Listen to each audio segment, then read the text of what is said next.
Ubushakashatsi bwagaragaje ko ari byiza kwandikira no guhamagara inshuti zacu mu buzima busanzwe. Kwandikira ubutumwa bugufi, guhamagara cyangwa kohereza imeri inshuti yawe uyisuhuza, benshi ntabwo babifata nk'iby'umumaro.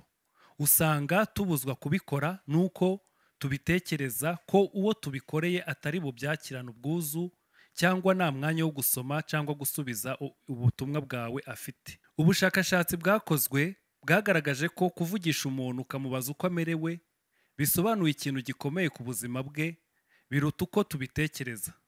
Dr. Liu, umwanditsi w'ubushakashatsi mu kinyamakuru Journal of Personality and Social Psychology, yavuze ko abantu bakunda gupfobya ikigero inshuti zabo zifuza kuba zabazwaho uko zimerewe. We na bagenzi be bakoze amageragezwa 13 ku bagera 5,900 kugira ngo bamenye ikigero umuntu yishiramo kuba yasuhuzwa cyangwa yabazwa uko amerewe. Muri aya mageragezwa bamwe bandikiraga abasanzwe ari inshuti zabo, abandi bakandikira abari inshuti zabo kera basa nkaho batakivugana.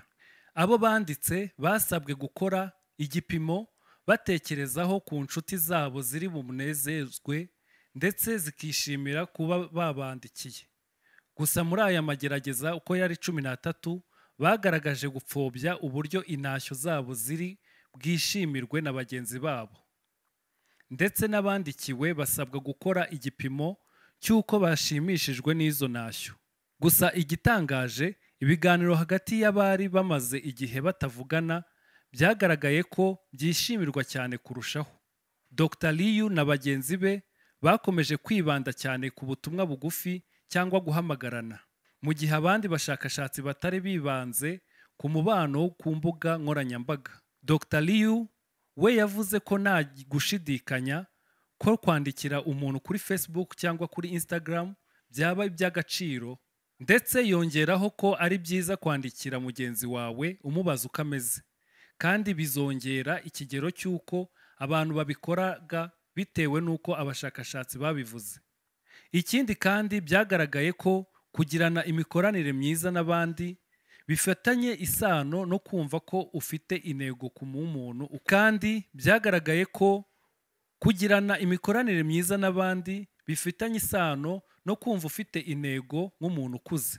Bongeraho ko n'abantu bamarana igihe kinini bagirana uruhare ku buzima bwacu bwa buri munsi, nk'uko byasobanuwe na Gabriel, mwarimu mu bijyanye n'umuvuzi muri kaminuza ya Feinberg School of Medicine. Ibi byakozwe nyuma y'uko hagaragaye umubare munini w'abantu bari mu bwigunge ukiyongeraho cyane mu gihe cy'icyorezo cya COVID-19, ndetse abantu benshi bakaba badafite icyizere ko inshuti zabo zizabafungukira cyangwa zikishimira kubavugisha nk'uko babishaka. Ibi byavuzwe na Farisa Franco, impuguke mu mitekerereze ya muntu.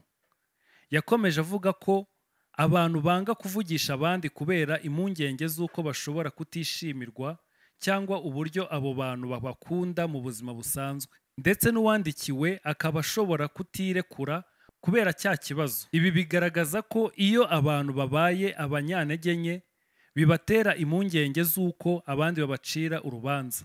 Rero ubwo buryo bwo kubagamira ku mitekerereze y'impakanyi byangiza ubucuti ndetse bikagira n'ingaruka zigaragara mu buryo umuntu yitwara no mu byo akora. Nk'uko byasobanuwe neza na Dr. Franco, yongeraho ko kuba abantu babimenye bitanze icyizere cyo kongera umubano. Yongeraho ko kuba abantu babimenye bitanze icyizere cyo kongera umubano no kubona ubushuti nk'ikintu gikomeye mu buzima bwa muntu.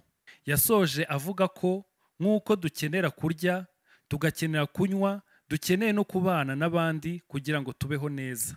Mwakoze cyane, mwari kumwe na Ntwari Jean Luc.